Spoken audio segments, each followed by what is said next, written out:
साथ रह के आज के एपिसोड में आप देखेंगे गोपिका जय श्री कृष्ण बोलकर सीढ़ियों पर चढ़ जाती है और वह अंगूठी निकाल लेती है। यह देखकर मामी और राशि बहुत खुश होती है। तब मामी जी कहती है, ये अंगूठी मुझे दे और तू ऊपर ही रहे, मैं कैच करती हूँ।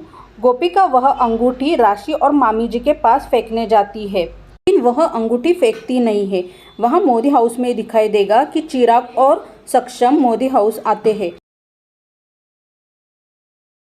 तब मिथिला उनको देखकर कहती है, सक्षम और चिराग मिली। उमा बेन कहती है, सीसीटीवी कैमरा है तो चेक करवा लीजिए मिथिला बेन। वो क्या है ना, छोटे घर से आई है, 2 करोड़ की अंगूठी देखकर मन बदल गया होगा। अब मेरी बहू को ही देखिए ना, इसने मुझे मेरे बर्थडे पर डायमंड ज्वेलरी भेंट दी।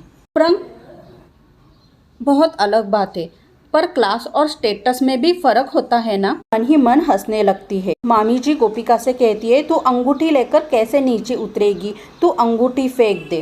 गोपिका कहती है, मैं एक बार अंगूठी खो चुकी हूँ, अब वापस नहीं खोना चाहती। मेरी जिम्मेदारी है और मैं इसकी हिफाजत बहुत अच्छी तरह से करूँगी। मैं अंगूठी लेकर नीचे आती हूँ। तभी राशि माँ से कहती है, इसके ना बहुत पर निकल आए हैं। तभी मामी जी कहती है, कट जाएंगे। गोपिका कहती है, सीढ़ियाँ पकड़िए मामी जी, मैं नीचे उतर रही हूँ। तभी मामी सीढ़ियों को धक्का मारती है और गोपिका से अंगूठी नीचे गिर जाती है। आशी कैच कर लेती है और गोपिका नीचे गिर पड़ती है। आशी और मामी जी अंगूठी लेकर मोदी हाउस भागते हैं।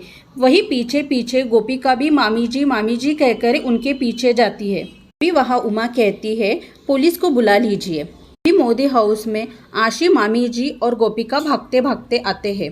उनकी हालत देखकर सभी चौंक जाते हैं। मिथिला जी कहती है, हे कृष्ण भगवान, ये कैसी हालत हो गई है तुम दोनों की, बात क्या है। अभी गोपिका और आशी अपनी बात मिथिला जी को बताना चाहती है। अभी मिथिला जी दोनों को चुप करवाती है और कहती है, इतनी तुम दोनों में समझ तो है ना, तुम दोनों एक साथ बात करोगे तो मुझे कैसे समझ में आएगा। दोनों एकदम चुप। मैं जिससे पूछूंगी वही उत्तर देगी। तुम बताओ गोपिका बहू। गोपिका को कहती है, यह अंगूठी मैंने तुम्हें जिम्मेदारी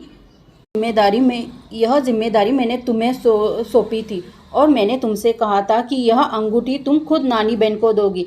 तो यह अंगूठी तुम्हारे पास न होकर आशी के पास कैसे आई और तुम दोनों बाहर से कैसे आए, बात क्या है। मैंने तुमसे प्रश्न पूछा है, उत्तर दो शीघ्र ही। तभी गोपिका कहती है, माँ जी आपने मुझे जिम्मेदारी दी ना अंगूठी संभालने की, तो मैंने सोचा मैं घर का सारा काम करके अंगूठी का अच्छे से ख्याल रखूं। पता नहीं क्या हुआ, मैं बेहोश हो गई। तभी घर में चोर आया और अंगूठी लेकर भागने लगा। उसी समय राशि बहन वहाँ पे आई और उन्होंने चोर को पकड़ा और उनसे लड़ी।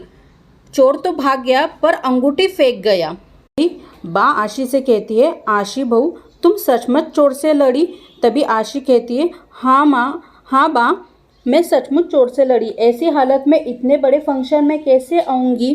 कौन सी बहू ऐसी हालत में इतने बड़े फंक्शन में शामिल हो जाएगी। पापा जी की वेडिंग एनिवर्सरी है ना, इसीलिए बिना अंगूठी के तो काम ही नहीं चलता, इसीलिए मैं चोर से लड़ी और ये अंगूठी लेकर आई। तभी बा गोपिका के हाथ पर चोट पर निशान देखती है और कहती है, ये चोट कैसे लगी गोपी बहू।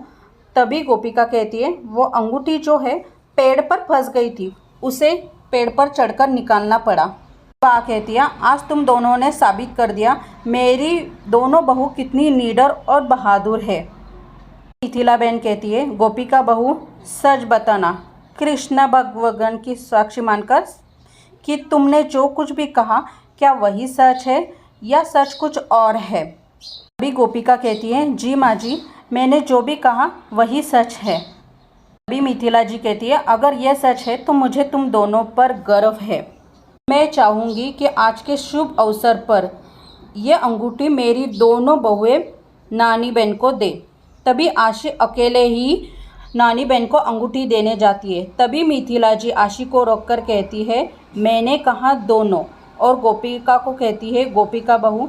तभी गोपिका जाकर आशी और गोपिका दोनों मिलकर नानी बहन को अंगूठी दे देते हैं। तभी सक्षम के पापा वह अंगूठी नानी बहन को पहनाते हैं और सभी तालियां बजाने लगते हैं।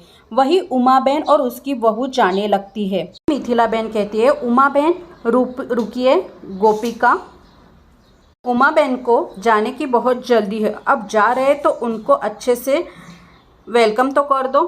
गोपिका कहती है, नाइस टू मीट यू।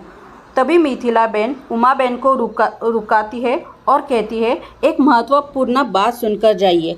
मेरी बहू कर्तव्यपूर्ण है, सिर्फ और सिर्फ कर्तव्य के मार्ग पर चलती है, चोरी के मार्ग पर नहीं।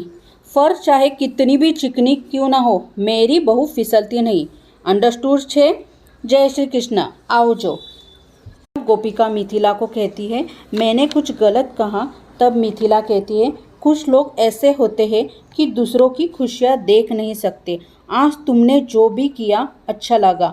मेरी गोपिका बहू, अखंड सौभाग्यवती बहू, हंसते हुए ज़्यादा सुंदर लगती हो। वहाँ आशी खुश होकर अपनी माँ को कहती है, मिल गई मुझे इस घर में अपनी जगह। तभी वहाँ चिराग और नानी बहन आते हैं। अभी रमीला कहती है, अभी कंफर्म करते हैं, और आशी के आंखों पर पानी छिड़कती है और आशी रोने का नाटक करती है।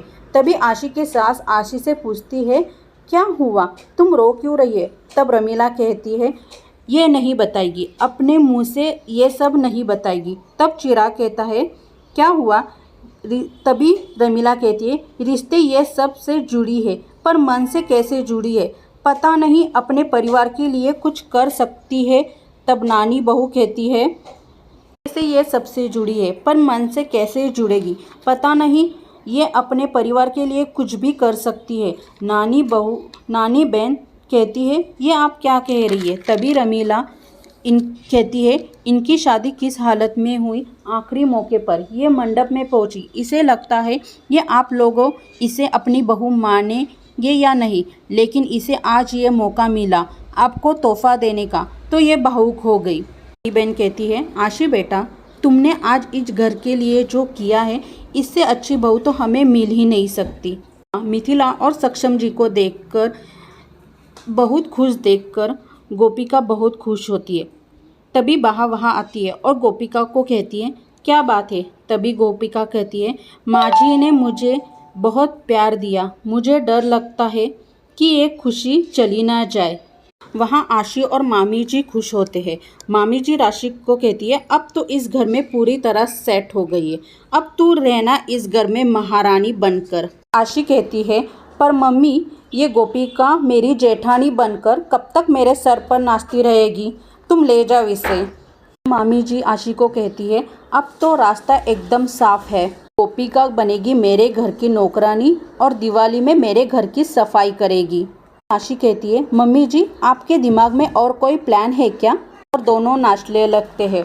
मामी जी कहती है, अब गोपिका बनेगी मेरे घर की नौकरानी। तभी वहाँ बा गोपिका के पास आती है और कहती है, क्या हुआ गोपिका बहू? तभी गोपिका कहती है, माँ जी ने मुझे इतना प्यार और अपनापन दिया, कभी कभी लगता है ये खुशियाँ चली ना जाए।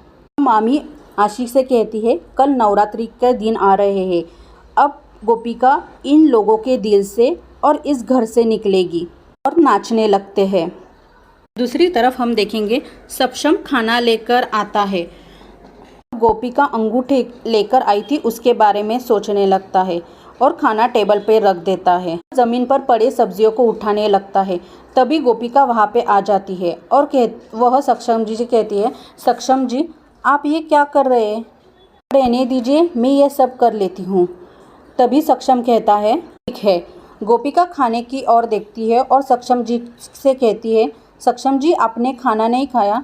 तब सक्षम कहता है कि कल से नवरात्रि शुरू हो रही है और मम्मी ने मुझे बताया कि तुमने सुबह से पार्टी में कुछ नहीं खाया, तुम खाना खा लो, इससे सभी जन उपवास रखते हैं, तुम खाना खा लो, इससे तुम्हें कल कमज़ोरी नहीं महसूस होगी।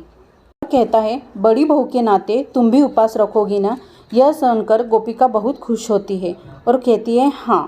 कहता है, सुबह पंडाल में मिलते हैं। आज का एपिसोड यही ख़त्म होता है।